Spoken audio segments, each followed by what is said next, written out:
Recording in progress. Cepet tadi pas itu pak satu pakai video terus c c o c o kos kos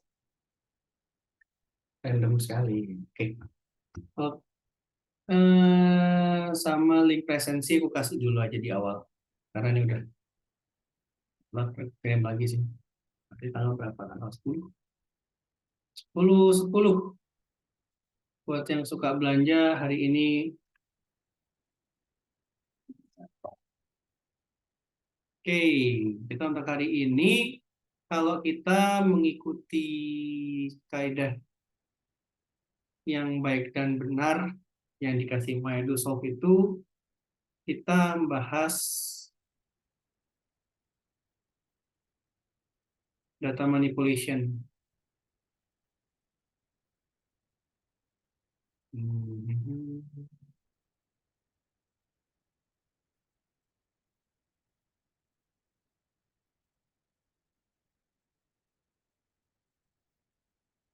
Nih, dia pakai BigQuery tapi kita ini aja deh. Week 2 nih apa ini? Descriptive Diagnostic Hypothesis. Ini lebih penting. Tapi ini sebelum masuk sini kita selesaiin dulu aja. Ini will be very very fast. Kalau kita masuk materi minggu kedua nggak apa-apa. Kenapa? Karena kan kalian di minggu ketiga tuh udah ada ujian sertifikasi. Kita lebih persiapin di sana aja. Sama gimana cara kalian buat data-data, cara proses data itu menurutku lebih penting. Ini penting juga, tapi ada yang lain lebih penting. Ini kita buat refresher, tapi kalau misalnya ada yang masih belum belum wah ini masih bingung kah, masih mau bisa tolong diulang nggak? Seperti biasa, as always, chat kolom komentar, walaupun keranjang kuning sudah ditutup, kolom komentar tetap dibuka. Langsung aja chat. Kalau misalnya nggak enak kayak, wah ini ntar ganggu ini kelas, ya apa? Di sini dia pakai BigQuery kalau mau besok. Tapi ini sebenarnya query kayak mau pernah bikin kemarin SQL Server, BigQuery, terus apa lagi ya? Satu ya? Postgre, SQL Server, BigQuery itu sebenarnya nggak beda-beda jauh. Logiknya sama kalau untuk yang ETL proses. ETL proses itu apa? Extract, transform, load. Extract, transform.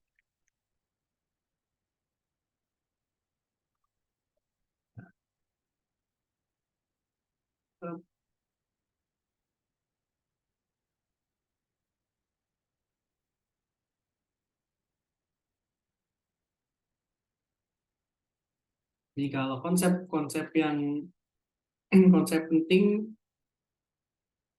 ini slide ETL, ini ada, ini kita cerita Nabi yang lumayan kepisah, tapi ini penting secara garis besar, ini knowledge. Kadang kalau interview, kadang-kadang ditanya sih data pipeline ngerti nggak? Jadi nggak cuma extract transform load aja, tapi kayak how to build pipeline, terus nanti prosesnya gimana, data lake, data data warehouse.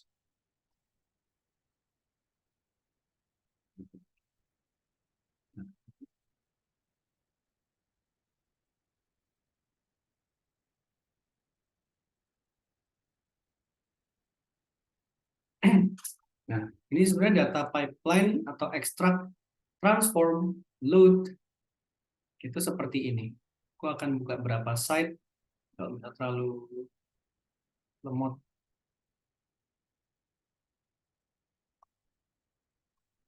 Kok kita akan lebih bahas banyak ini.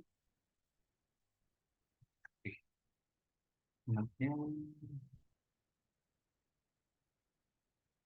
transform, load.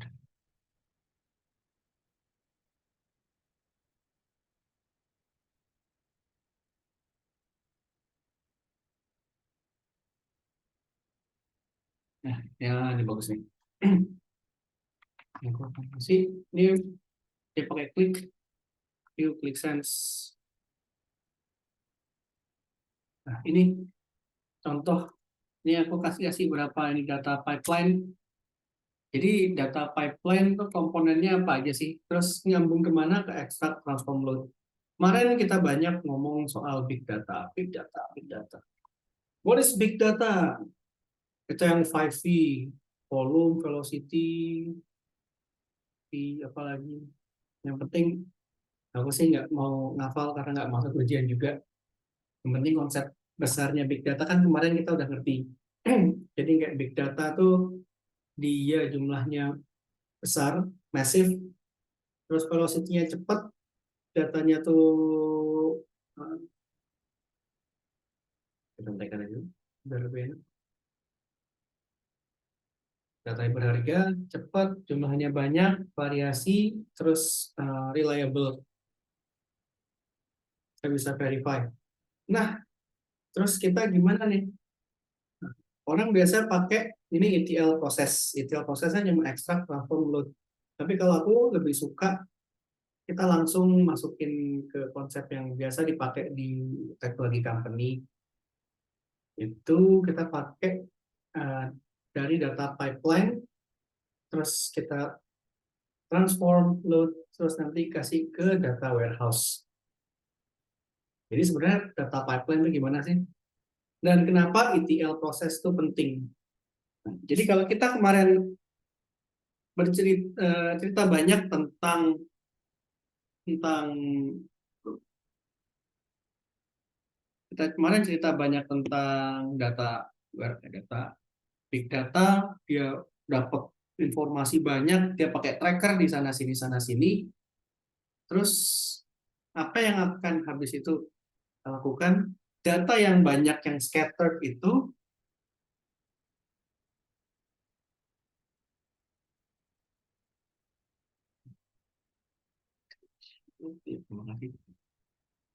data yang scattered yang banyak itu mereka ekstrak dari beberapa platform.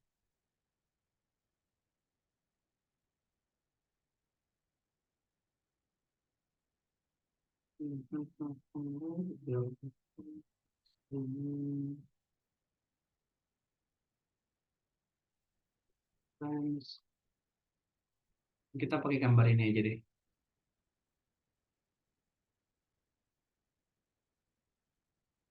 Nah, nanti jadi dari beberapa data source itu nanti dia tuh tarik dengan beberapa istilahnya kemarin kita bahas API. API itu sejujurnya aku juga lupa kepanjangannya apa. Application Programming Interface. Jadi ini dia yang akan ngambil-ngambil, oh ngambil data dari sini, ini ngambil dari sini. Use case API itu apa? Misal kita pakai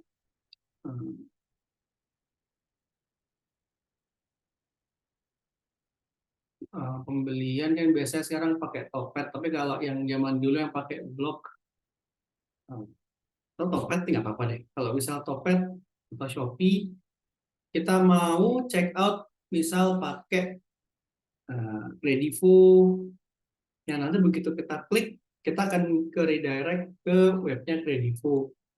Atau kalau kita pakai kartu kredit, langsung redirect ke Visa.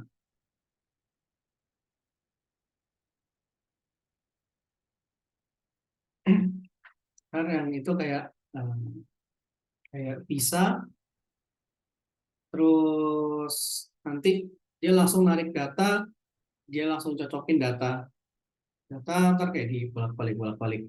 Nah itu contoh kita pakai API. Nah kalau di sini kita satu platform, misal dia ngambil atau ini deh, kita bayangin Traveloka, Traveloka itu contoh yang bagus. Apa yang Traveloka lakukan? Jadi Traveloka ini kan dia pakai hubungi nanti ke data warehouse. Ini salah satu use case ya. Karena kadang load itu nggak cuma ke data warehouse, DWH, bisa juga ke uh, nanti dari data warehouse ke analytics, itu nanti ke Google, ke buat visualisasi. Tapi ini versi simpelnya. Kita kalau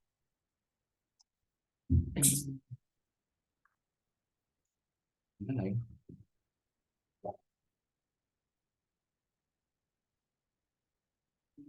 Oh, nggak ada ini dia sih.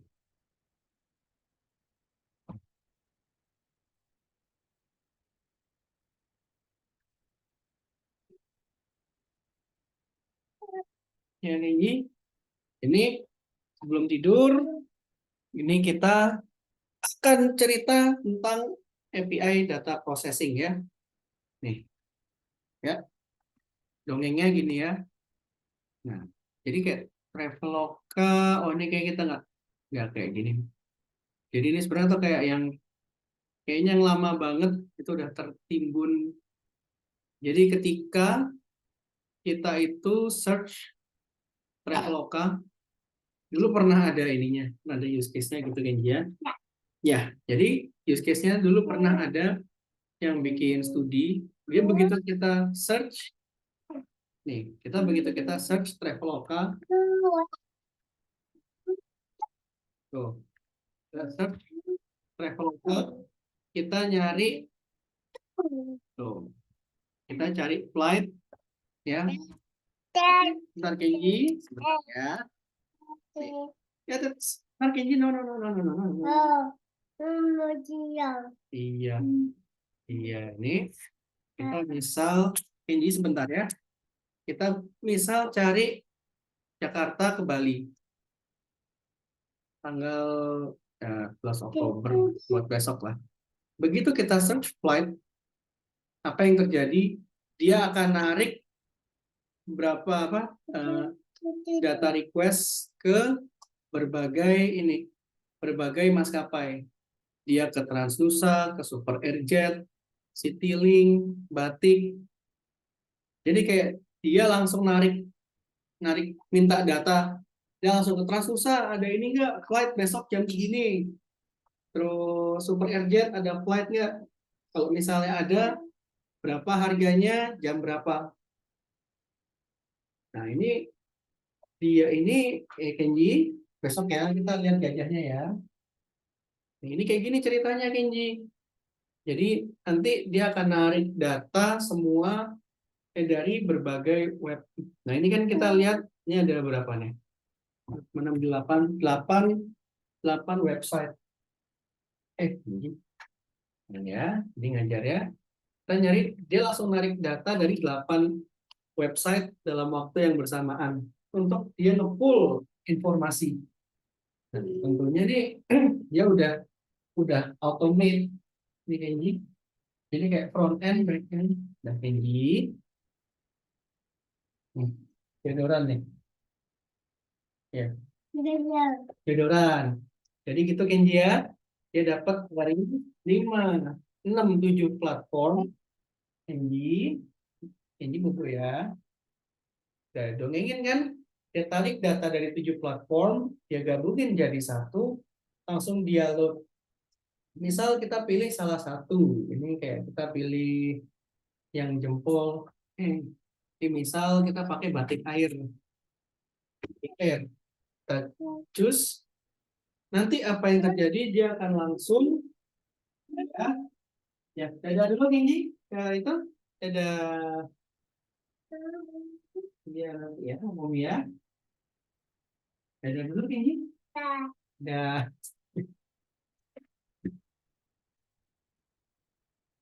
tuh.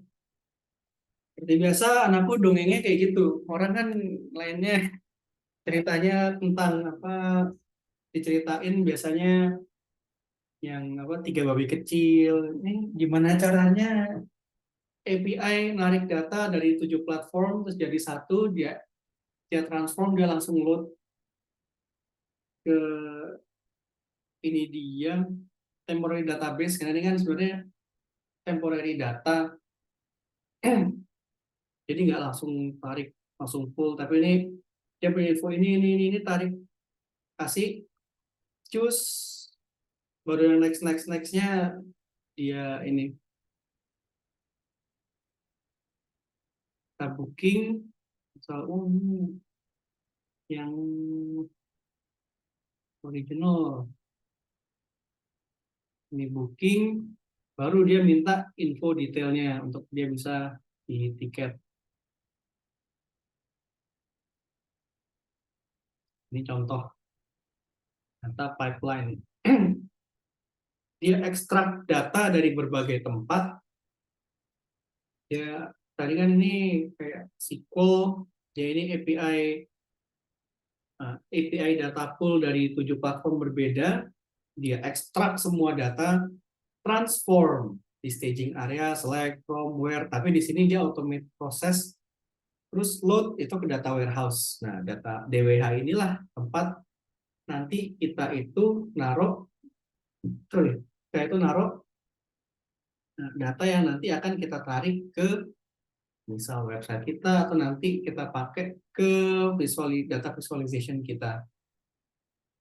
Nah, tapi ETL sama data pipeline ini sebenarnya memang dia mirip-mirip, tapi lebih apa kayak uh, kalau basic ininya sih kurang lebih sama lah.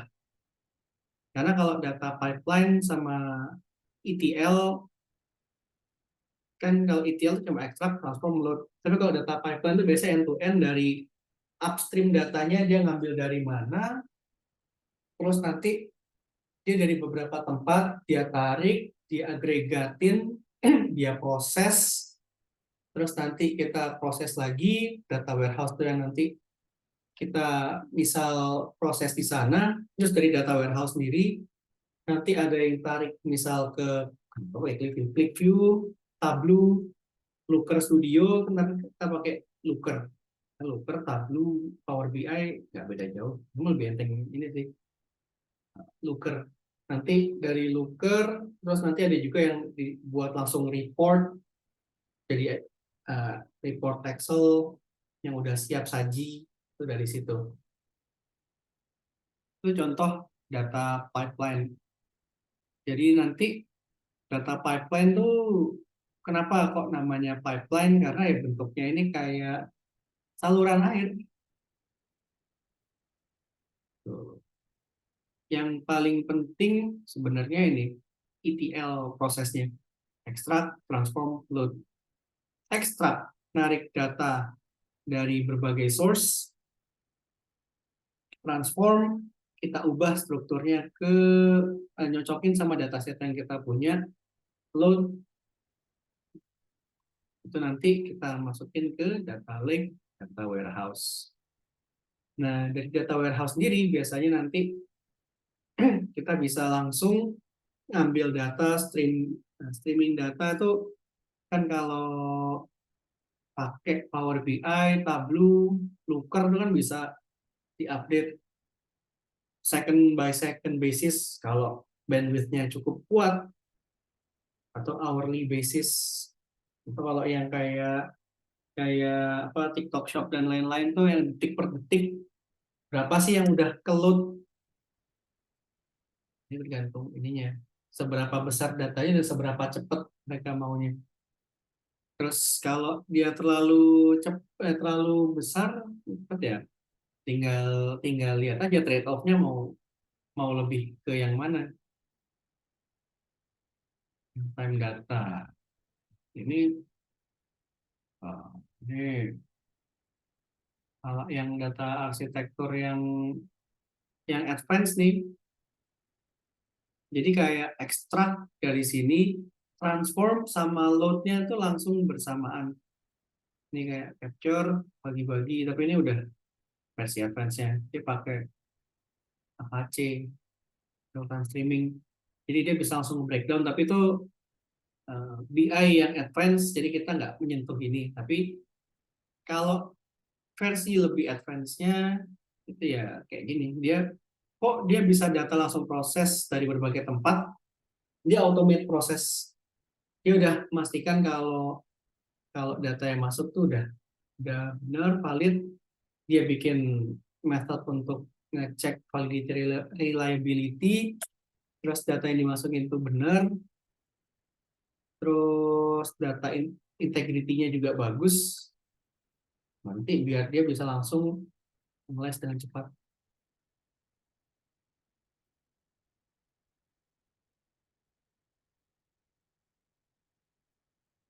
extract, load.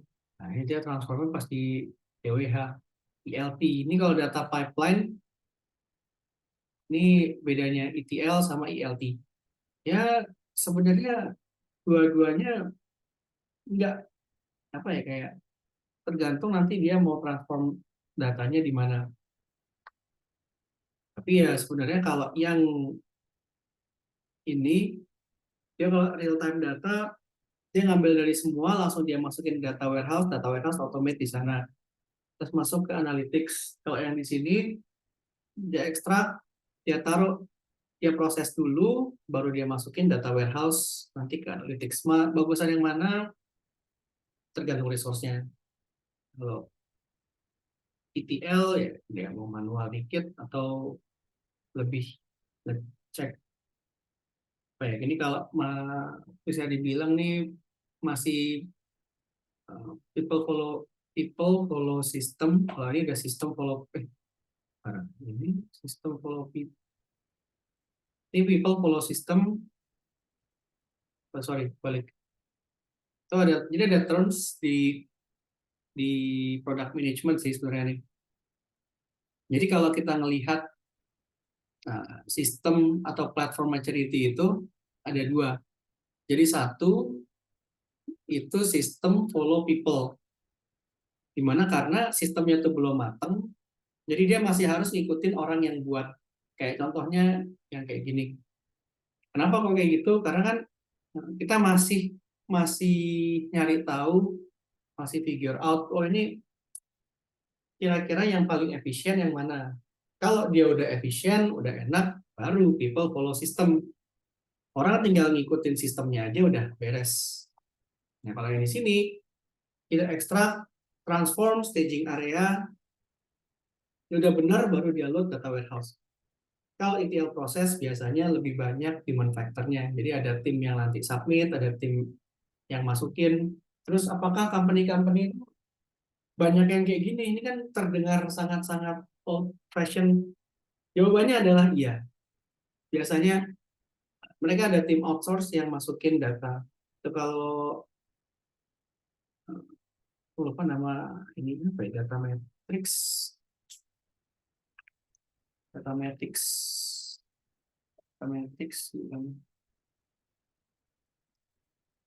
Nah, ini salah satu contoh company yang biasanya dia nge-transform dan ke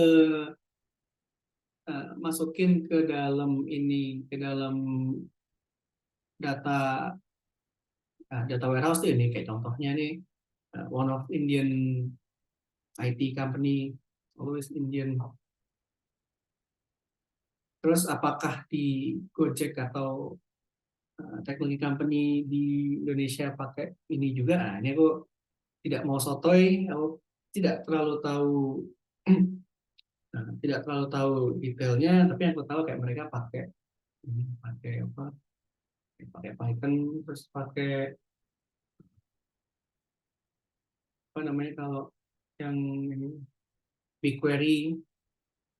Tapi yang kalau yang ini Datamatrix ini biasanya dipakai perusahaan-perusahaan kayak financial service, terus FMCG, terutama financial service yang dia itu nggak boleh ada angka yang salah, nggak boleh ada apa, kayak butuh verifikator untuk data entry mereka. Jadi mereka pakai ini.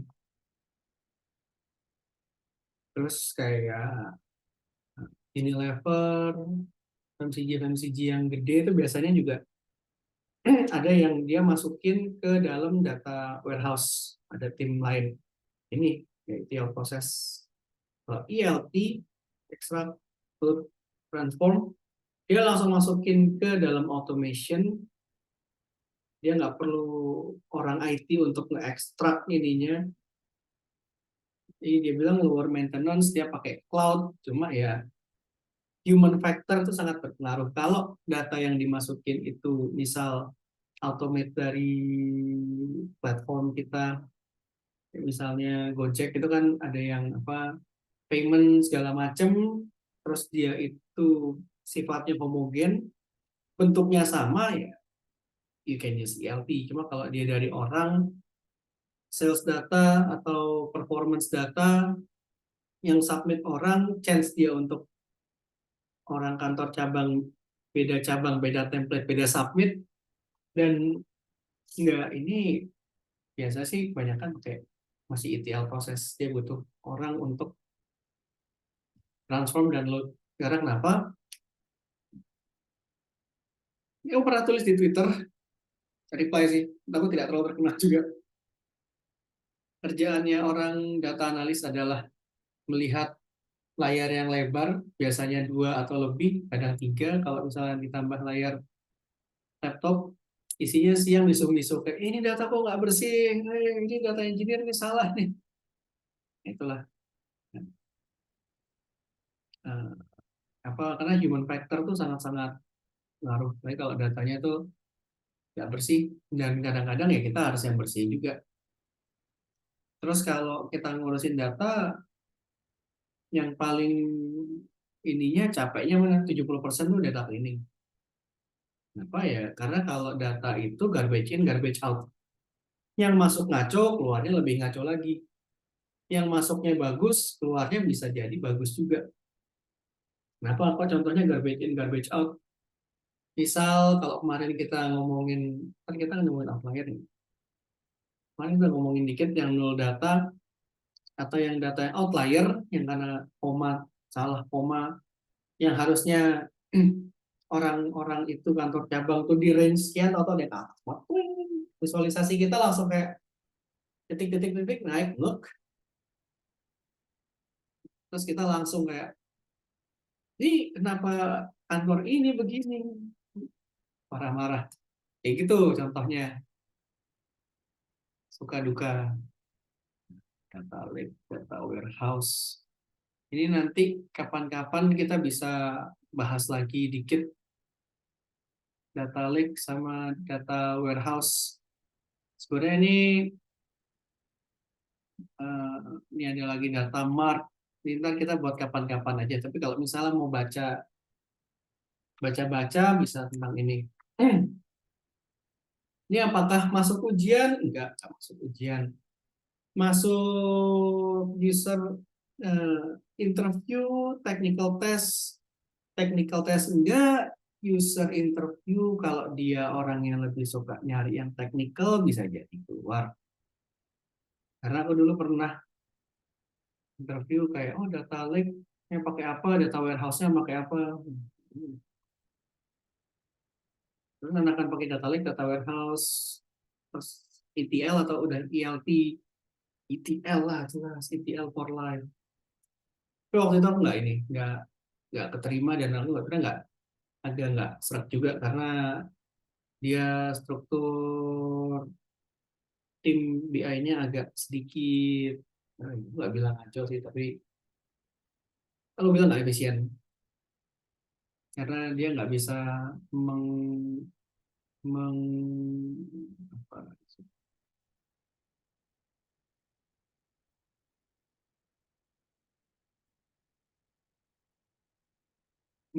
fully utilize the structure.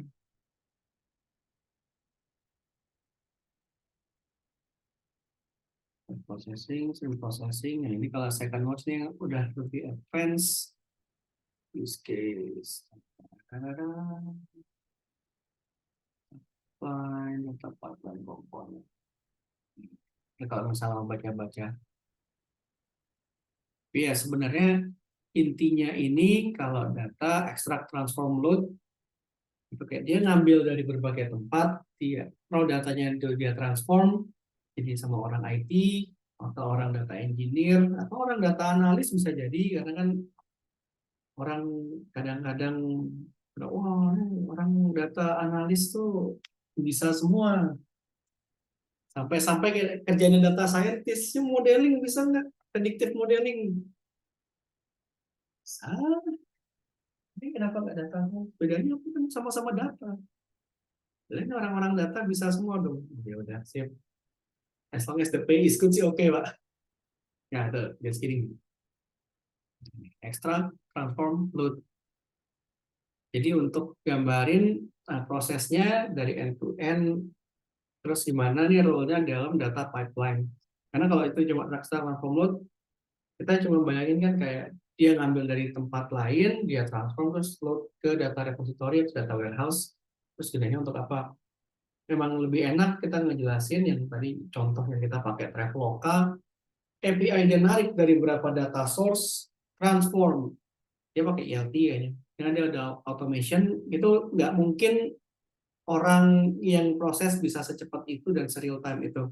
Zaman dulu pas awal-awal ya, itu sih. Tapi kalau pas awal banget masih zaman kayak Gojek aja masih pakai WhatsApp.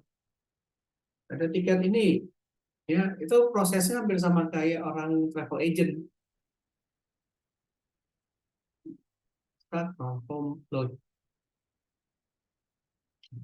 data bersih. Nah, trim data ini untuk data bersih itu kayak gimana? Jadi satu data itu kita ngedrop yang nggak penting. Kalau misalnya kita kayak kemarin data mart kan kita nggak pakai semuanya kan.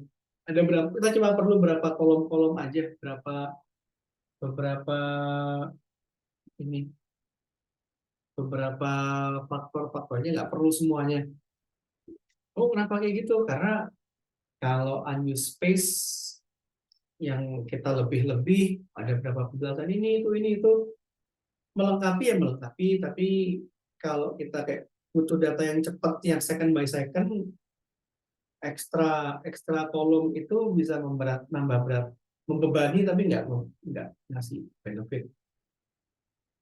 Contohnya gimana? Kayak kemarin kita berapa data set, kita cuma perlu kolom dari 15 kolom kita cuma perlu 5 untuk dianalisis ini.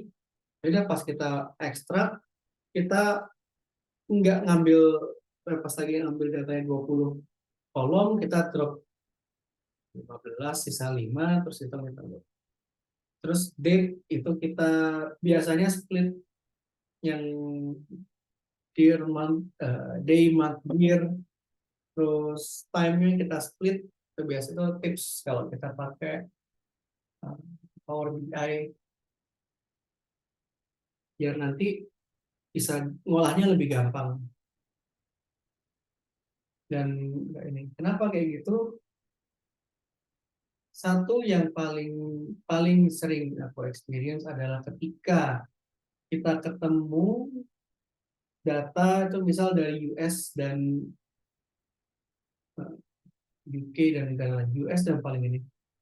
US itu kan dia formatnya kalau kita kan day day, month month, year year. US dia itu month month, day day, year year. Year year year year year year sih. DD MM YY ini MM DD YY. Apa yang terjadi di salah satu data yang aku handle itu orang kayak, loh ini kok nggak konsisten. Jadi satu API itu pas dia narik formatnya kebalik karena dia dari US. MMDDYY. Jadi pas lagi kita coba ini run kok ada yang salah. Bulan ke-13. Jadi itu karena itu salah satu faktor cleaning dong. Nanti kita readable, kita buat konsisten jadi kayak di month year biar nanti ngitung misal selisih delta lebih gampang. Nah, ini contoh trim. Ini kita kalau nggak besok aja pakai. Ini kita pakai BigQuery sebenarnya sama, hampir mirip-mirip sama Postgre.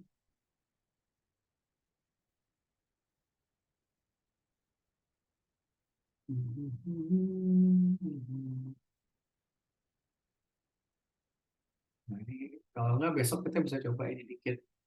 Karena kita akan fokus yang week 2 ini sebenarnya lebih lebih banyak dan lebih banyak masuk ujian sih. Dan ini kan kayak kita ngulang-ngulang aja. YY, manipulate data type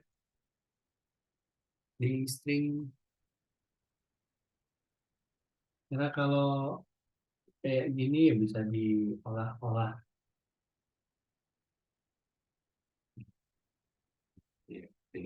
So, terus clean data, gimana caranya kita untuk bersihin data.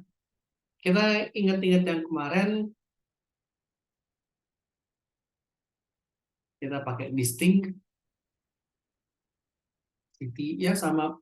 Ya, lah ini kan kemarin Postgre sama. Iya, sama memang. Ini kita ngulang-ulang aja ini. Refresher, refresher. Ingat, no duplicate data. Duplicate data itu harus kita perhatiin. Tapi kalau misal buat latihan, buat bootcamp sih kayak, udah kalau ada data sama, ada data yang sama berarti kita drop. Gimana cara kita bisa tahu datanya itu sama atau dia dua kali submit? Oh, kita tahu dari berbagai faktor ya. Yang kemarin kan kita eh, cerita salah satu orang yang ku interview, dia bercredential ya, eh, ngolah data apa kayak event sekolah-sekolah, terus dia lihat namanya, wah ini kok tiga orang namanya Budi Setiawan semua, apa di drop? Oh ternyata Budi Setiawan SMA 1, SMA 2, SMA 3 emang namanya pasaran. Jadi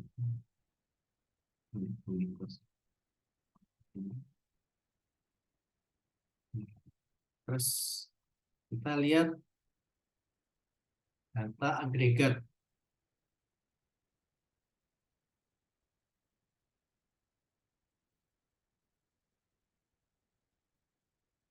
Data agregat, disagregat. Ini kembali lagi kita ngelihat data agregat itu apa? Data kayak di grouping. Jadi kayak dia grup, dia gabung, kelompok-kelompok data, dia kelompokin jadi satu. Contohnya gimana? Kalau misal di sini yang orang ekonomi dikit sih. Tapi kalau aku ambil contoh mikroekonomi, makroekonomi buat yang SMA-nya IPS, mungkin akan refresher, mungkin tidak men-trigger PTSD kan pasti nggak tahu terus. Jadi kalau satu company itu kan ekonomi mikro, kita lihat perusahaan di mana dia itu produksi berapa produksi, terus mereka ada total salesnya misal. Terus kalau kita melihat pertumbuhan satu daerah, satu negara tuh data company-company itu semua dikumpulin jadi satu. Total produksi eh, total produksi Karawang. Total produksi Karawang itu adalah hasil agregat atau hasil penggabungan produksi dari beberapa company-company berapa pabrik-pabrik yang ada di Karawang misalnya. Nah, caranya itu gimana? Itu kayak group by company. Kalau kita kemarin pakai Postgre. Nah, kalau disagregat, itu contoh agregat. Kalau ngitungnya paling enak mana? Pivot. Pivot table kan banyak tuh langsung di grup jadi satu. Karawang berapa? Jakarta berapa? Terus Manado berapa? Kalau disagregat itu kita pecah data yang udah dikumpulin tadi di grup itu jadi atau kayak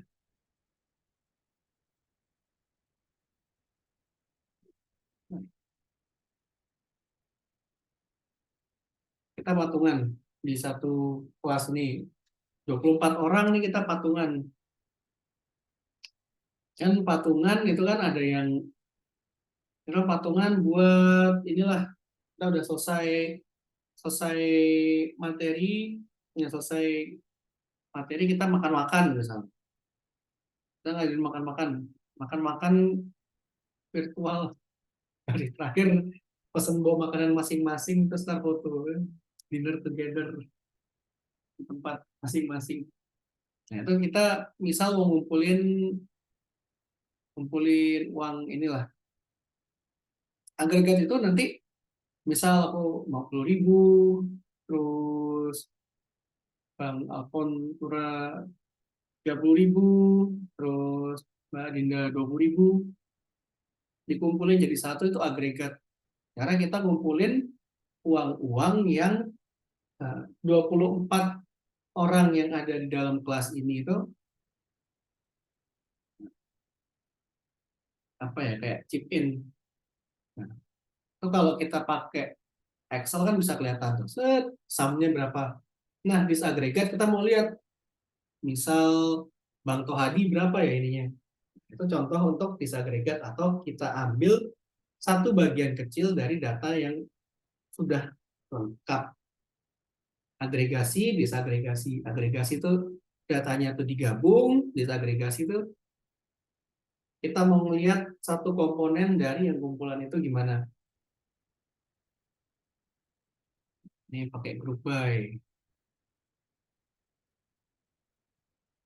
Slim, average, sum.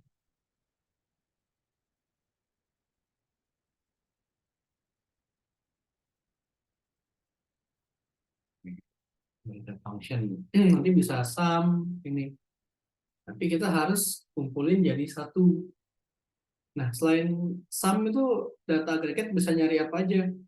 Kita bisa nyari rata-rata orang yang patungan tuh berapa. Oh, rata-rata orang isinya 35.000. Terus atau sumnya berapa total kan kemarin tadi sum tuh. Average count jumlahnya berapa orang nih yang ini. Nah, order datanya sort by aja, group by, terus order by apa, ascending, descending, CTE, common table expression itu kemarin ini mengingat lagi refresher kalau kita buat ini temporary table, jadi kayak kita buat table sementara yang namanya average student, jadi kita district ID average dari student, terus homeschool group by district, terus S ini school name, school.district,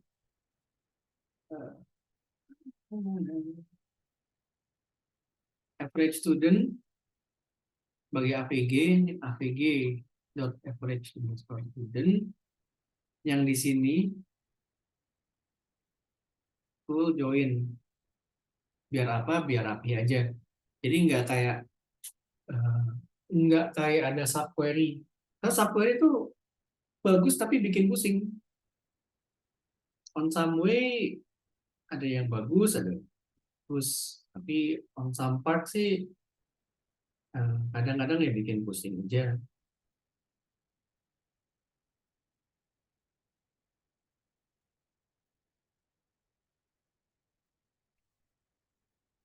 Terus subquery, ini kemarin ini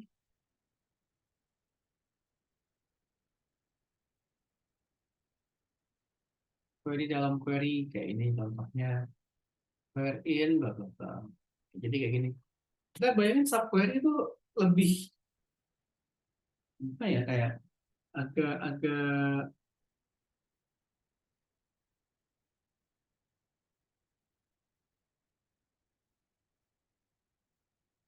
agak agak susah dilihatnya, agak lebih nggak enak.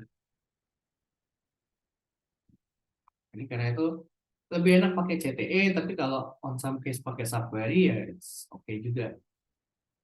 Window function.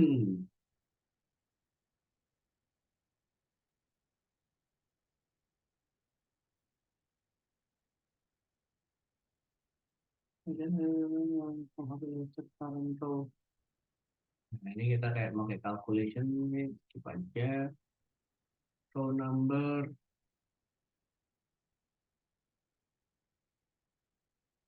rank, range rank, type lead. Nah, ini mau kita pakai ini aja, ini pakai, kalau kita mau pakai apa, BigQuery. Tapi bisa buat besok-besok karena itu kan kayak refresher, tapi pembiasaan dengan tools baru. Jadi menurutku lebih penting untuk yang ini sih. Karena nanti kita akan ketemu lagi yang min-max, skip. Dan ini sebenarnya bisa lebih lebih panjang. Ini bisa 1 hari lebih. Padahal untuk materi ini ada beberapa yang aku lihat bisa lebih dari 1 hari. Jadi nanti kita break dulu, habis break kita masuk yang materi week 2 biar nanti aku bisa lebih banyak untuk bedah codingan orang, bedah struktur, sama persiapan ujian. Dan nanti kalian yang pas banyak.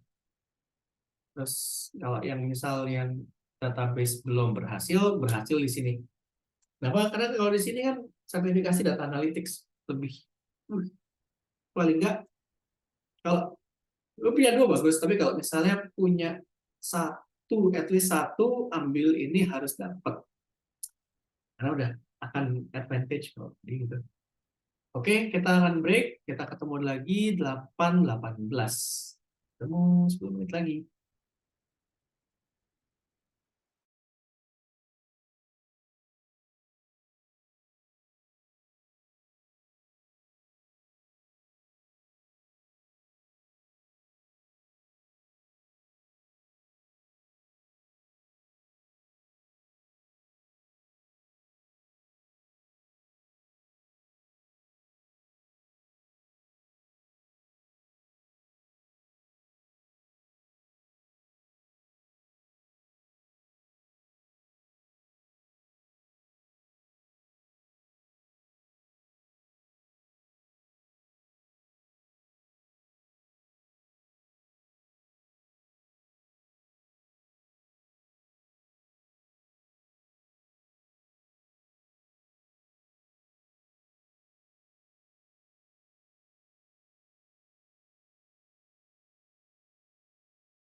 Oke, kita lanjut untuk kelompok 2. Apakah sudah siap untuk ini, untuk ice breaking?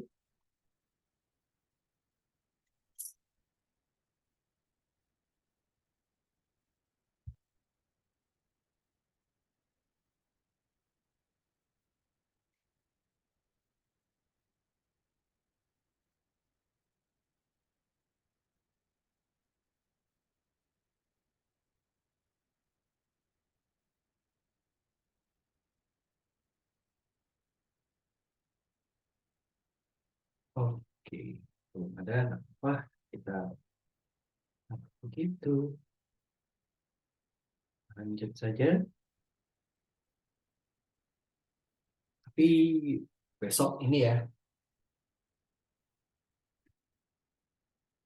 besok ice breaking biar lebih fresh dan fun dan tiap hari non-stop action. It's okay kok. Kalau nggak, aku juga siapin ice breaking.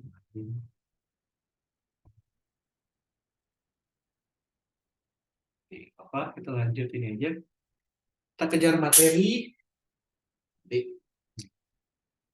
Nah, jadi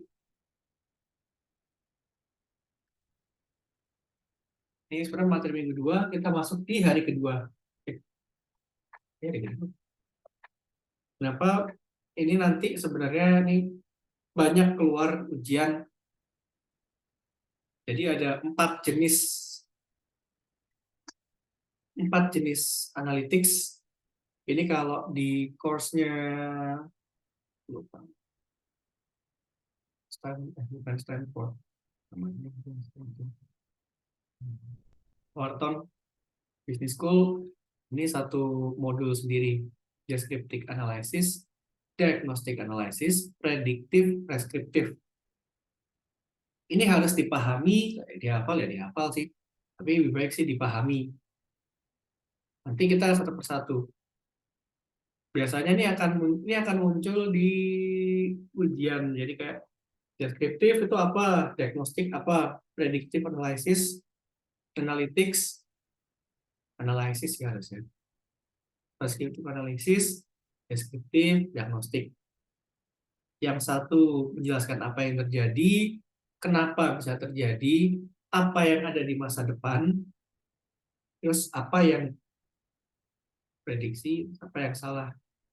Ini kita mulai dari deskriptif.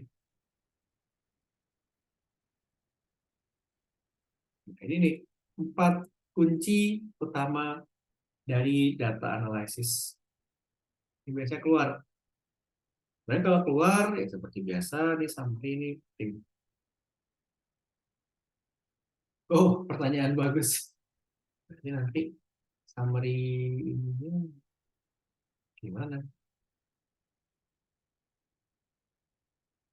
Ini kan kayaknya nih minggu 1 sama 2 ini kan jadi satu. Nanti materi minggu 1 sama 2 digabung aja jadi yang summary week 1. Karena ya week 1 ini terlalu dikit dan ngulang banget sih. Ngulang materi database. Jadi nggak apa-apa kita langsung 1 2, karena nanti ini paling sampai tengah-tengah. Nanti kalau bisa sih aku coba 1 sampai selesai ya. Ibaratnya sisanya kita tinggal visualisasi data, kita coba data processing dari awal, jangan bareng-bareng, terus nanti ada mini project juga, sama uh, kalian udah bisa sampai visualisasi. Ini 4 key activity data analysis. Deskriptif, deskripsi menjelaskan apa yang terjadi.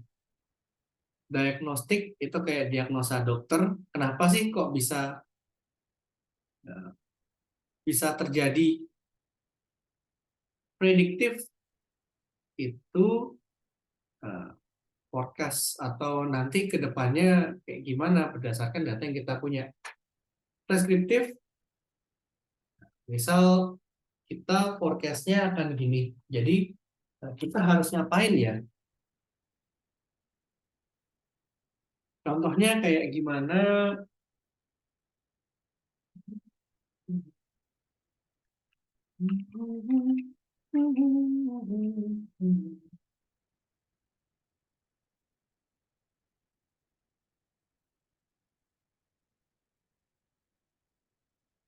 Presentasi per kelompok untuk yang mana nih, Mas Manda?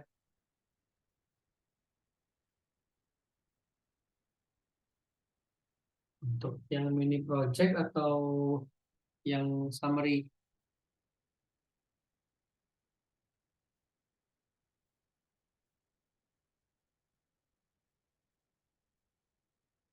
Aku bilang.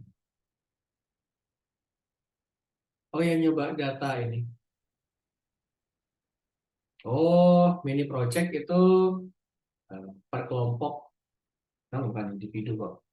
Ini sebenarnya masih masih masih apa masih mau dibahas juga sama mentor-mentor satu ini.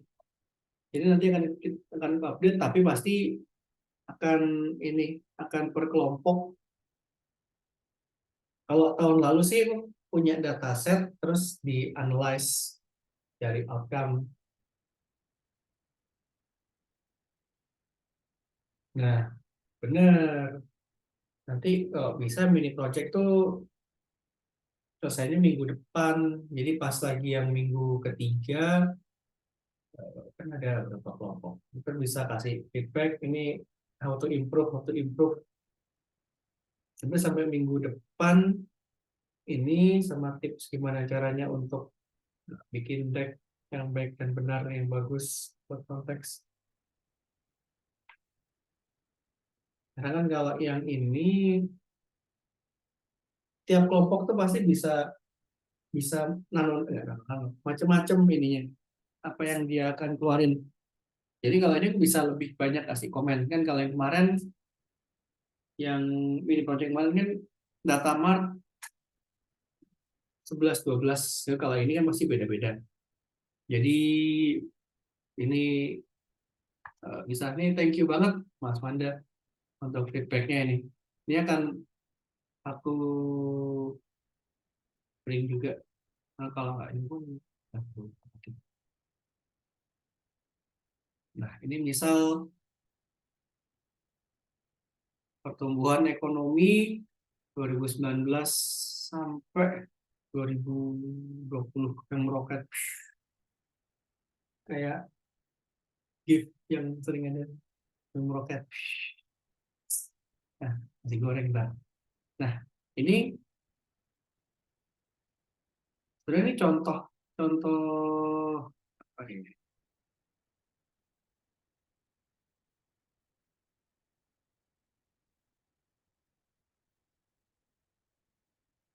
Ini kita nggak detail sini.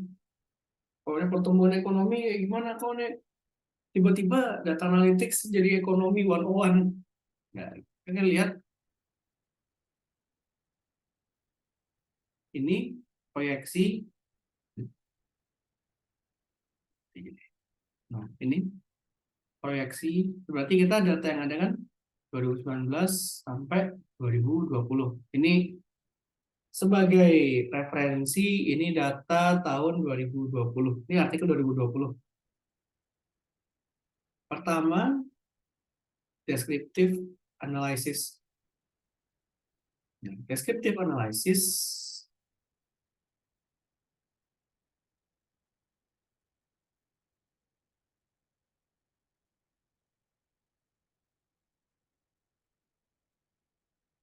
panjang.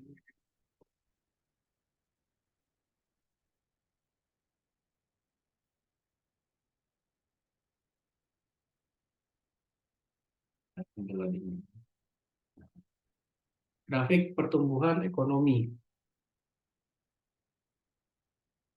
Deskriptif, diagnostik, prediktif, preskriptif. Data yang kita punya sampai 2020 triwulan 3, quarter 3. Kita bisa lihat 2019 ke 2000, ini Q4 2019 ke Q1 itu penurunan 2 basis poin, ada decrease. Kemudian dari kuartal 1 ke kuartal 2 ini turun 7 koma yang mendekati 8.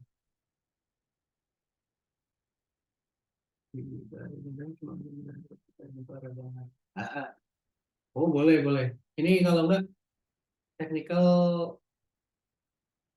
interview memang ini sih bisa. Karena memang kalau Mas. Ya. Ya, bayangin. Tiba.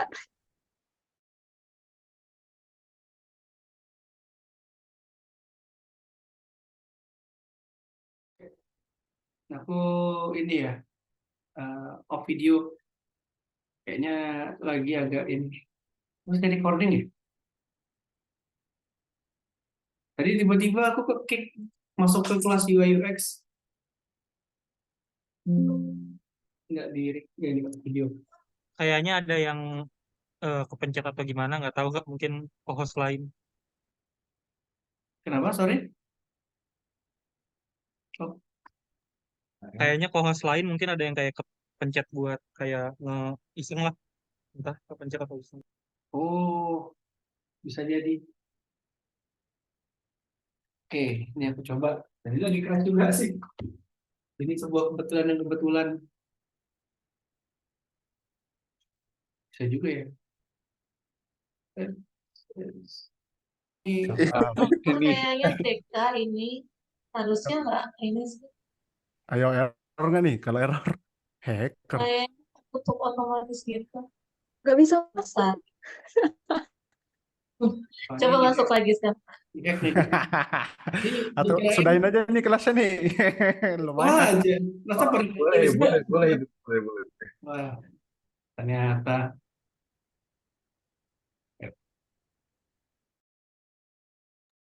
Ternyata bukan gara-gara ini video, tapi memang kayaknya kena hacker deh. Main bahaya nih. Ya bener deh, bisa jadi ada yang iseng. Karena tadi banyak mentor-mentor lain ini nyasar-nyasar juga gitu. Oke lah, Bismillah. Bang Bejorka, ini jangan di-kick-kick lagi ya. Ini hacker, karena hackerman. Oh, gara-gara ini. Mau dicek nih. Ayo, materinya udah sampai mana nih?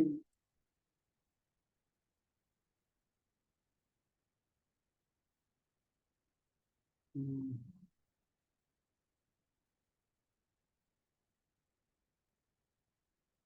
Nah, ini. Karena on the same time connection-nya unstable. Jadi takutnya itu ternyata bukan. Nah, deskriptif dia ngejelasin kayak, wah ini trennya pertama dia turun 2 basis poin, terus 8 basis poin, terus habis itu naik 2 basis poin, dan sampai sini aja. Deskriptif tuh menjelaskan secara grafik, secara trend line ini kayak gimana nih, naik turun, tapi dia nggak ngejelasin kenapanya, tapi apa yang terjadi, what happened. Itu pertama deskriptif. Ini lagi, jadi kalau deskriptif tuh kayak gimana? Nah, deskriptif itu dia nge-describe apa sih yang terjadi berdasarkan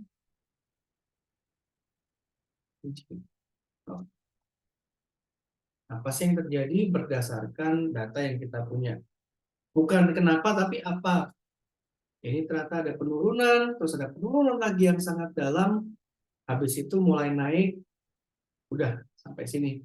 Ini kuartal 4, ini belum terjadi, ini nanti.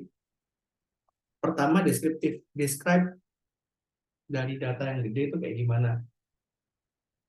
Nah, kita udah describe, terjadi penurunan yang sangat drastis, habis itu naik, terus udah. Terus kita lihat diagnostik. Oke, kenapa kok dari quarter 4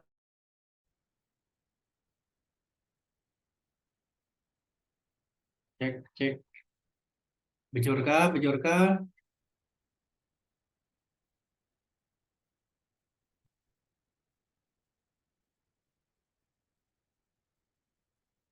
jadi terus sekali. Ini kalau internetku agak ini, aku matiin ini ya video. Nggak ngaruh juga sih. Ntar kalau error lagi langsung di kolom komentar saja. Like ya. Oh iya. Stop video deh. Hujan soal. Ini kena hacker, bener. Hacker. Nah, itu descriptive analysis. Terjadi, ini kalau misalnya tadi suaraku udah menghilang, ini deskriptif tuh dia ngejelasin, wah ini trend line-nya ini dia menurun, walaupun dia sempat naik mulai dari quarter 2 2020. Penurunannya signifikan, nah pertumbuhan ekonomi yang awalnya mendekati 5, ini turun. Nah, ini kan apa? Diagnostik, baru kita melihat lebih detail, lebih mendalam terkait ini. Gimana contohnya melihat lebih detail, lebih mendalam? Di sini kita lihat, oh ternyata di kenapa kok dia quarter 4 2019 ke quarter 1 itu kan Januari, Februari, Maret. Iya benar ya. Di 1 itu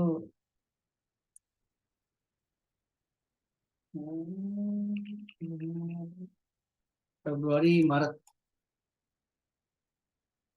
Nah, pertumbuhan ekonomi turun karena COVID mulai ada. Jadi pas Maret awal, aku ingat banget 2020 Maret awal tuh COVID. Kenapa? Karena 2020 tuh interesting year on my career. Tuh yang seru-seruan.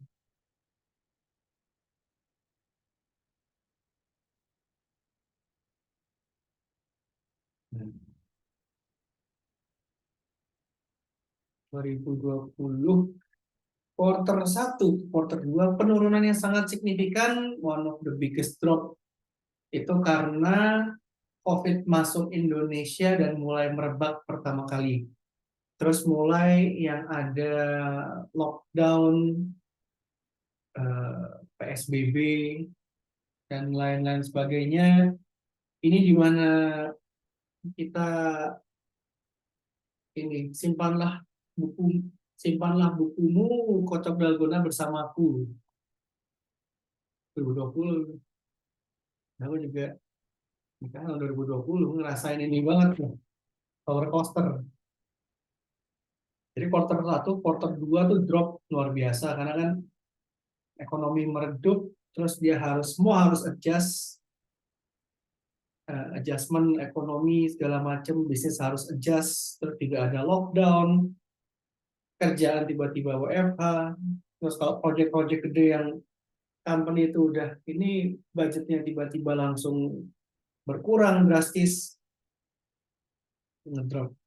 Tapi quarter 3 karena shocknya udah lewat, kita mulai recovery. Karena itu dia trennya mulai naik. Ini jadi dia bisa menjelaskan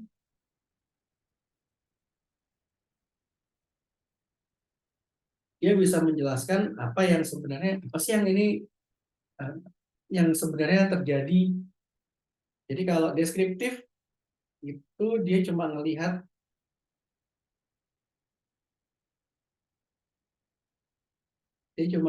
oh ini terjadi kenaikan, terjadi penurunan, terus tren lainnya begini, tren lainnya begitu. Kalau yang di sini yang kita pakai diagnostik itu kayak dokter mendiagnosa apa sih yang menyebabkan ini dan itu terjadi.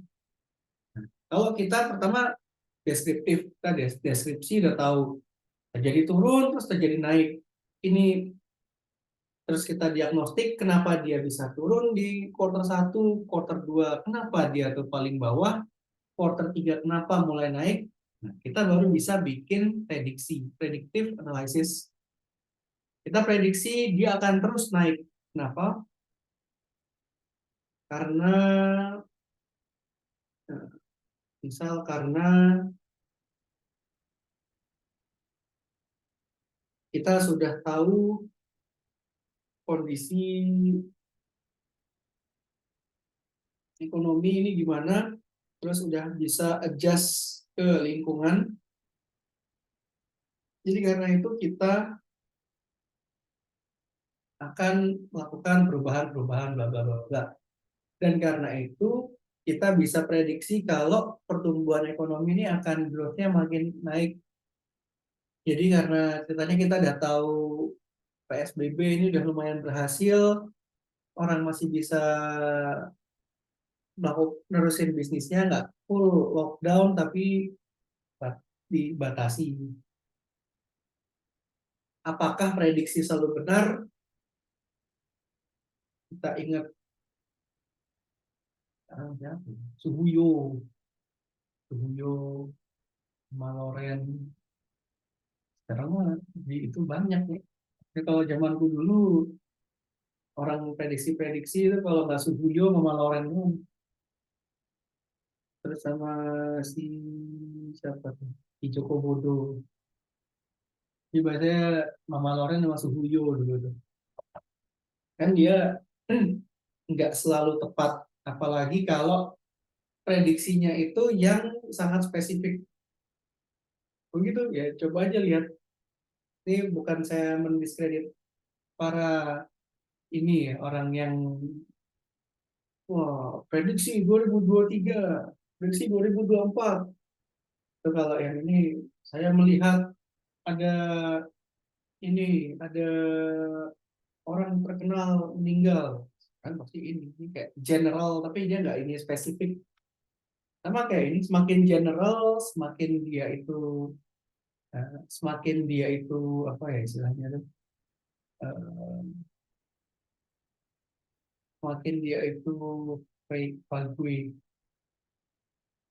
nggak konkret nggak jelas nggak spesifik ininya bisa artinya. Nah ini juga sama nih proyeksi dia bisa naik 2 basis poin 1,5 basis poin sorry itu apakah dia pasti naik segini enggak dia cuma ngambil tren dari sini lihat kesiapan ekonomi kenyataannya gimana nah ini aku harus ambil data lain tapi nggak mesti benar eh, bisa jadi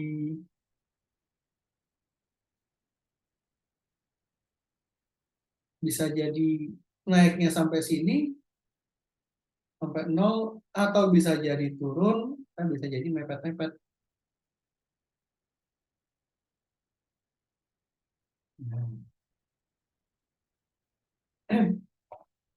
Karena yang penting ini adalah ini kita apa asumsi-asumsi yang kita pakai baseline assumption kita kayak gimana.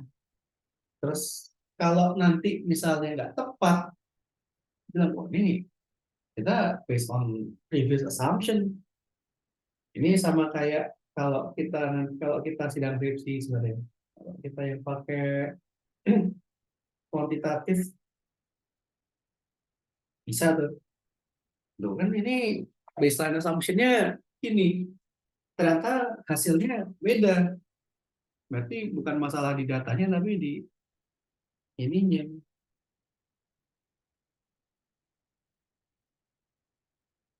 Itulah contohnya untuk si prediktif.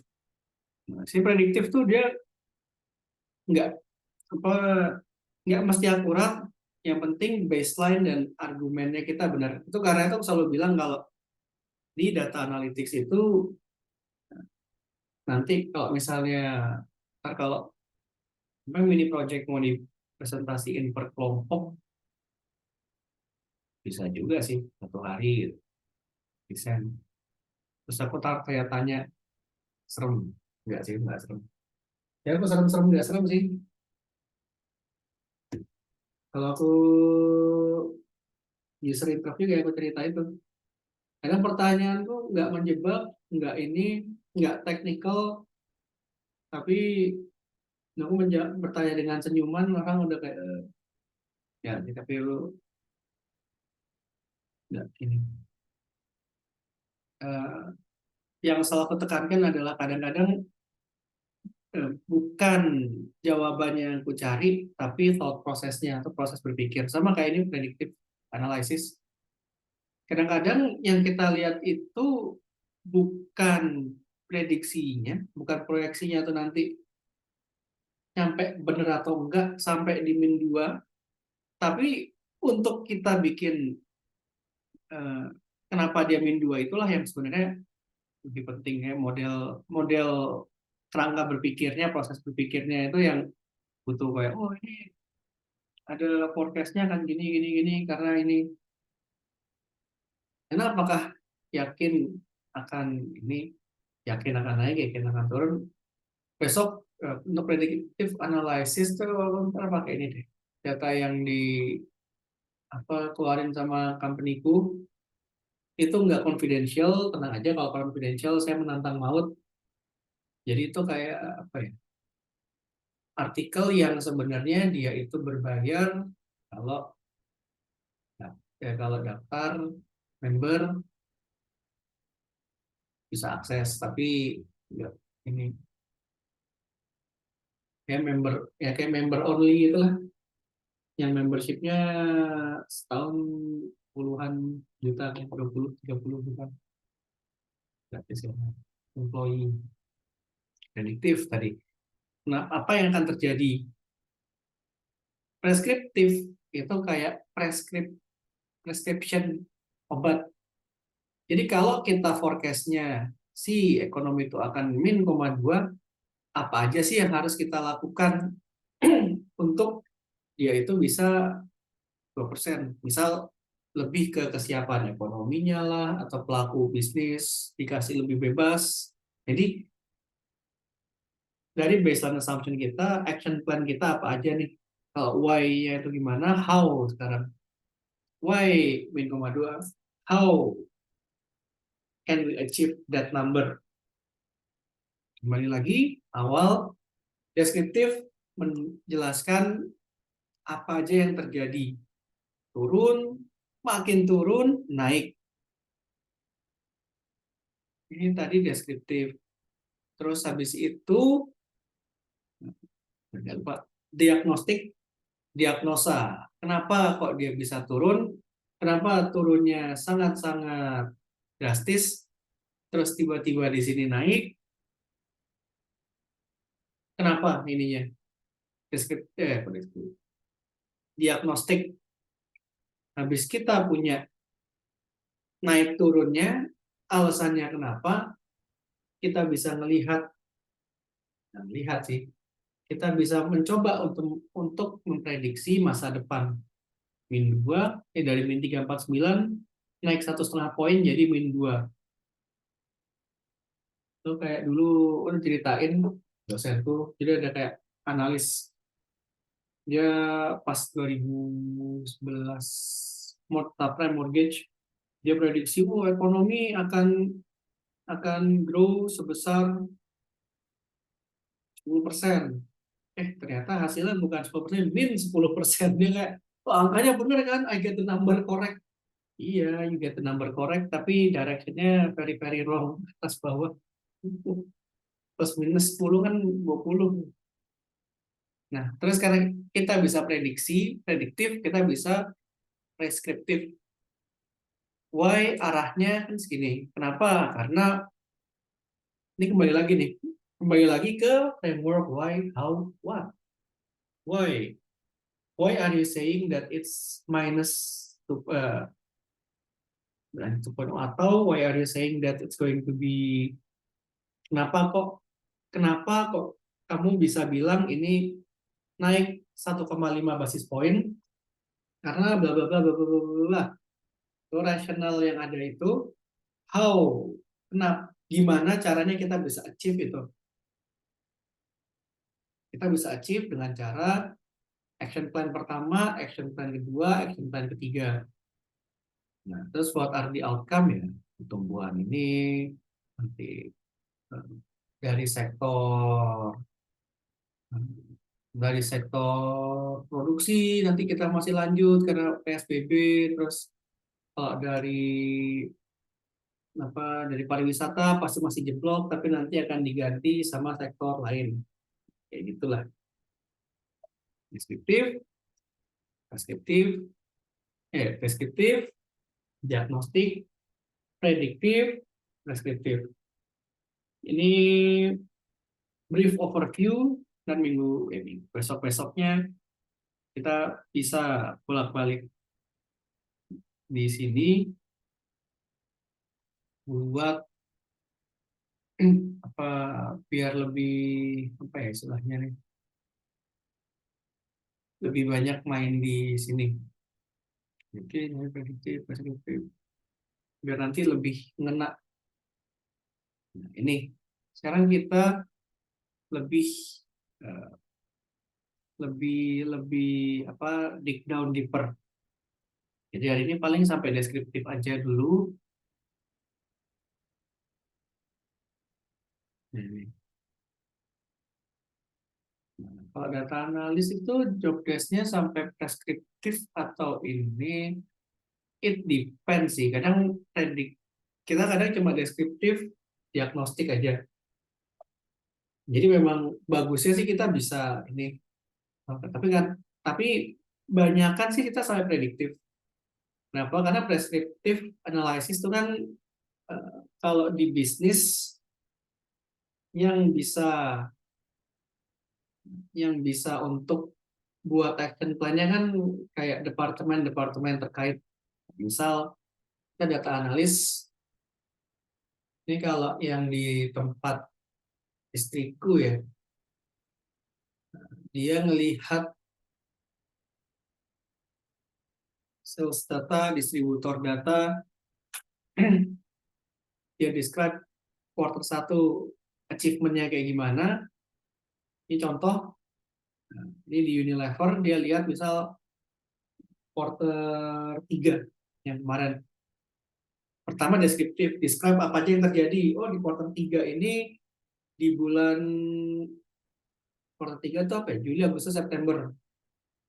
Misal bulan Juli naik, Agustus naik banget, September turun. Terus diagnostik, kenapa kok bisa turun? Nah, itu kasih penjelasan, tanya distributor, segala macam.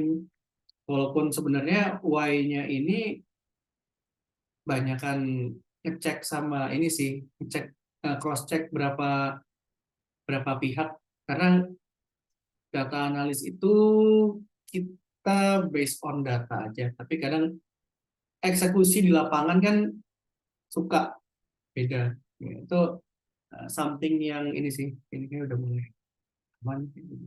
Tapi kalau misalnya nge-lag lagi, kabarin aja. Jadi kadang-kadang what's on paper, what's on data, tapi kita nggak tahu konteksnya itu bisa misleading. Atau bisa jadi ya orang lapangannya dia memang nggak achieve, tapi dia mainin narasi biar ini emang nggak kayak gini. Karena itu biasanya kalau di data analis tuh dia harus cross check data berapa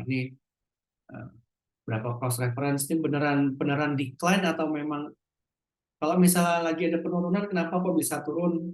Oh ini banyak ini daya belinya turun. Kok bisa turun? Karena produknya ini nggak laku. Kenapa kok bisa nggak laku? Kompetitor ngeluarin yang baru. Kenapa kok mereka bisa ini? Karena mereka langsung targetin atau mereka langsung pakai TikTok Shop misalnya tuh. Oh, framework apa? 5Y. Tapi itu baru sampai 4. Nah, di situ diagnostik Ada untuk beberapa company dia sampai diagnostik, dia sampai cek ini kenapa bisa ini. Terus penjelasannya apakah bisa diterima atau nanti kita cross check lagi, tapi nggak semua ini. Ini tiap company beda-beda sih. Predictive, forecast, biasanya data analis juga berdampingan dengan kalau FMCG sama supply chain, karena lihat ini kira-kira make sense nggak, compare sama tahun lalu juga, terus compare sama ini sekarang. Terus preskriptif nggak sampai dia buat action plan, tapi misalkan forecast kita, misal kita kejar growth 8%, make sense nggak? Terus eh, rekomendasi biasanya sampai prediktif, karena preskriptif nanti kan dia akan bagi ke berapa departemen-departemen terkait, caranya gimana. Recommendation ya kita paling recommendation draft aja. Jadi nggak semua, tapi kalau misalnya beberapa role itu sampai sana. Karena memang data analis tuh, ya kalau company kadang kayak sampai data, hitung data. Sebenarnya kalau itu data scientist tapi masuk ke data analis. Malah ada yang kayak dia data analis tapi data engineer, bikin ada. Karena memang kadang-kadang agak apa ya, agak ini one and other. Kita lagi descriptive analysis, kita lihat historical data, dari data yang ada kita lihat pattern, hubungan, terus kita untuk lihat apa sih yang terjadi. Seperti biasa, ini kayak apa ya? Kayak, kalau di finance, manajemen keuangan, itu kan kayak gimana caranya kita bisa predict the future kalau kita pakai data historical. Ini kalau yang ini kan ada accounting, ada yang manajemen, ini akan lebih nanti, tapi ini akan permudah. Jadi kan kalau perusahaan itu asumsinya tiap tahun dia akan terus berkembang, dia akan terus tumbuh. Jadi pertumbuhan 3 tahun terakhir itu bisa jadi kayak asumsi baseline ke depannya akan tumbuh dengan pace gitu juga. Tapi karena ada disrupsi dari sekarang yang apa teknologi company yang dia pakai dana VC, modalin cepat biar nanti visinya panen, growth cepat, sama kayak balon yang dipompa cepat, cepat naik, cepat kempes, shutdown. Jadi kadang nggak bisa pakai itu. Ini descriptive analysis itu adalah dia ngelihat historical data, kita lihat pattern, dan pattern itulah yang nanti akan kita pakai untuk analisis yang selanjutnya.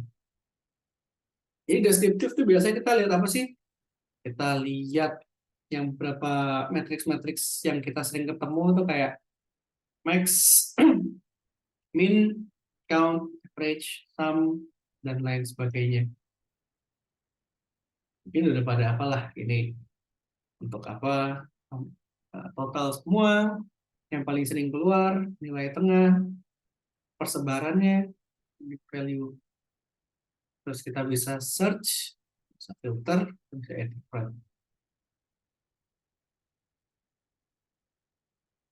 Nah ini kita pakai SQL, pakai SQL, hasil rata-rata jumlah angka yang unique value,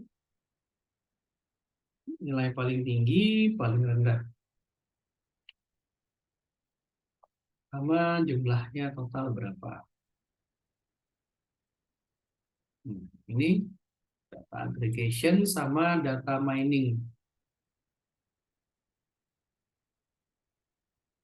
Data mining itu apa sih?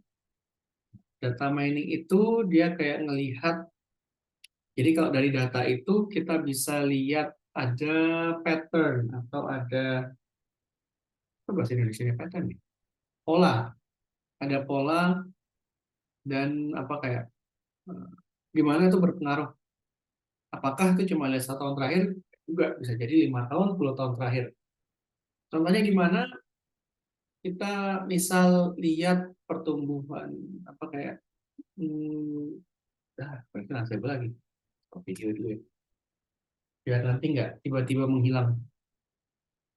Nah, kita lihat pattern.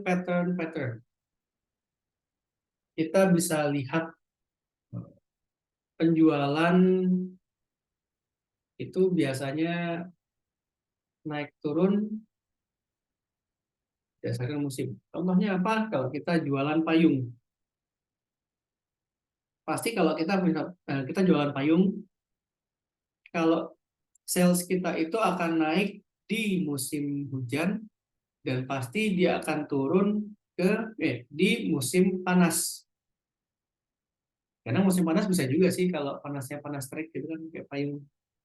Tapi biar ini deh, biar simplify. Nah, terus apakah kita bisa lihat trennya berdasarkan data 3 bulan 6 bulan terakhir? Pokoknya adalah karena bisa jadi kita mulai masuk eh, data kita misal 3 bulan terakhir, 3 bulan itu musim kemarau, salesnya turun.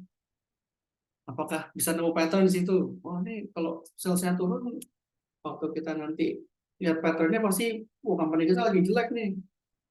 Atau kalau musim hujan, sales kita tinggi, ini kita bisa growth-nya signifikan tahun ini. Padahal dia cuma melihat satu ini sampling error istilahnya. Jadi dia cuma ngambil satu bagian kecil yang harusnya itu kita melihatnya lebih holistik, lebih besar. Itu bisa contoh kayak apa ya?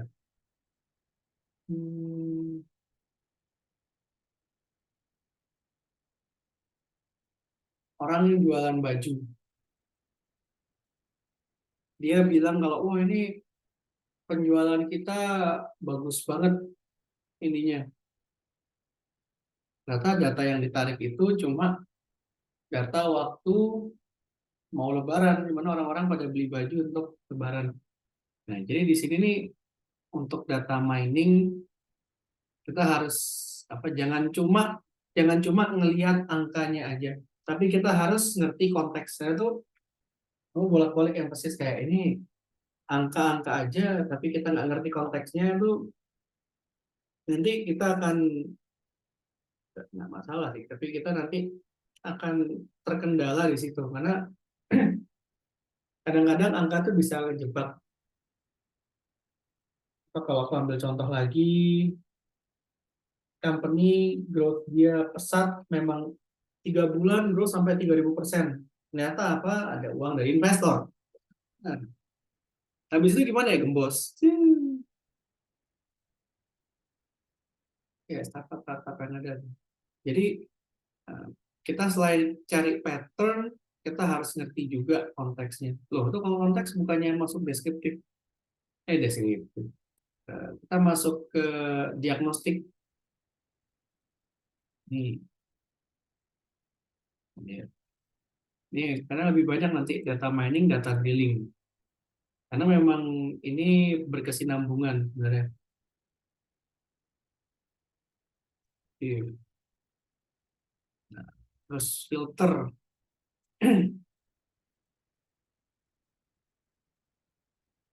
Filter itu kita lihat berapa key point yang kita mau cari tahu. Apakah mesti kayak gini ya? Enggak juga. Misal kita mau lihat tumbuhan di daerah A, daerah B, daerah C, daerah D. Itu untuk bantu kita lihat datanya as a whole aja. Karena kadang-kadang kayak chart itu bisa naik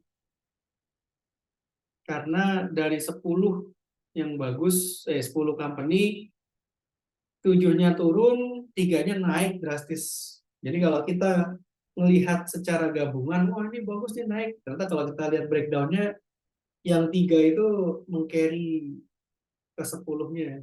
Kalau 20-80 itu ada istilah Pareto efficient.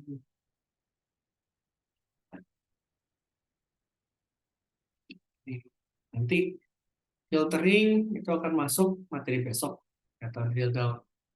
Nah, terus yang terakhir adalah interpretasi data. Kita bisa lihat tren. Set, ternyata overall tren kita naik. Nah, ini kenapa bisa naik? Itu nanti. Tapi kita bisa lihat kalau trennya kita dimulai di sini, 26 Mei, ternyata akhirnya naik. Tapi kalau kita lihat, ternyata kita ada turun dulu, naik, ada turun, naik.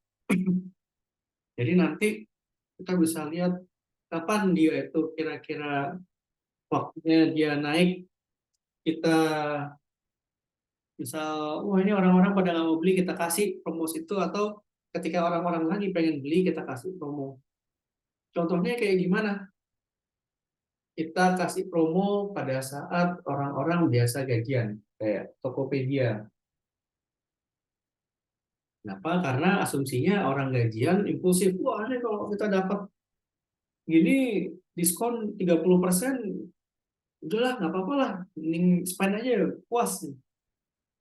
Nah kalau misalnya kita ngasih promo pas di tanggal tua, orang kayak ya mau beli nggak ada duitnya. Itu masuknya ke ini sih, ke preskriptif, tapi nggak apa-apa ini. Nah kalau gitu gimana? Ya udah kita kasih mendekati hari tua, tanggal tua, kita kasih promo, bukan promo belanja tapi promo pay later. Kan minggu depan bakal dapat duit, kenapa nggak di ini sekarang aja? Di mana kompetitor-kompetitor pada belum ngeluarin ini, mereka belum ngeluarin promo, kita duluan yang kasih promo pay later. Nggak, wah, kamu awalnya nggak mau beli, jadi daftar ini pay later. Itu contohnya. Kenapa apa kayak timing timing yang tepat untuk mereka masang promotion. Nah, jadi gitu untuk descriptive analysis. Nah, ada pertanyaan sampai sini?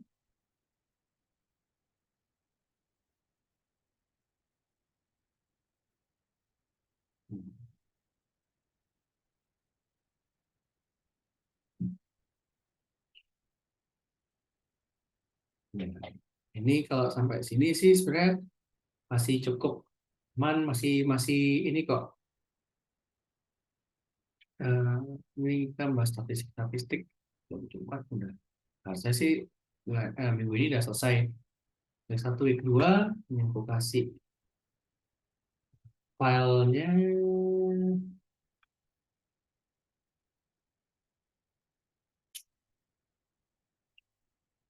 Jadi kalau deskriptif ya ini sebenarnya yang lumayan basic, nggak basic banget, tapi lumayan basic. Karena untuk melihat dia masih tren yang dari surface awal. Tapi paling nggak dari sini kita udah bisa ngasih insight kayak, oh ini harus begini, harus begitu. Jangan kalau promo promo GoPay pas lagi hari tanggal tanggal muda, jangan tanggal tua, karena kalau misalnya tanggal tua nggak ada yang bisa.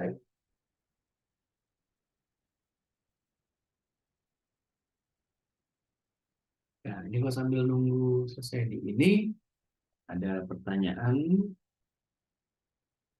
nggak ada, nanti ini aja kalau ada pertanyaan nanti let me know aja. Aku akan coba untuk menjawab. Terus kalau ini nggak tahu tuh, ya lagi itu nggak kena hacker kok. Kita lanjut besok, kita akan bahas diagnostik sama hipotesis, type 1, type 2 error kayak. one sample, two sample, predictive. Kau akan coba untuk membuat statistik itu menjadi data dan statistik itu segampang mungkin. Apa? Karena banyak yang data masuk data analisa tapi nggak terlalu suka. Aku nggak bilang jago, tapi aku nggak akan emphasize kalian jago statistik dan angka dan matematik, tapi kalian yang penting suka tuh nggak usah sampai yang kayak ada tuh orang kantor gue yang this is very robust. Robust dari mana sih, tidak ngerti maksudnya kenapa Anda terlalu excited dengan angka, tapi paling nggak interest ya, kalau misalnya sampai semangat itu sih nggak apa-apa. Itu kayak waktu itu interview orang, dia pas kutanya what is data ya processing yang menurut kamu menarik tuh pernah kamu kerjain kayak gimana, Pak? Dia sampai maju-maju kursinya, hidungnya kembang kempis kayak santai om santai. Itu besok gitu deh. Kita kapan-kapan aku cerita tentang user interview. Karena kemarin kan tadi Manda cerita kalau technical kadang agak beda. Technical user interview itu kadang jadi satu, kadang kepisah, kadang lebih ngeri dari HR karena ya sebenarnya in the end of the day yang punya decision untuk yes or no itu bukan HR tapi user. Nama case-nya adalah dulu waktu aku apply, HR bilang wah ini dia ininya kerjanya cuma ada apa kan kayak 2 bulan 3 bulan tapi hoping, tapi my manager tuh kayak wah ini tetap coba dia, dan here I am now. Nah, itu salah satu. Besok aku akan cerita deh, kasih cerita Nabi kalau nggak pas di awal aja tuh. Jadi ntar gampang lah kita lihat besok. Oke, kalau gitu aku stop sharing. Terima kasih semuanya. Kita akan lanjut besok. Selamat malam semuanya.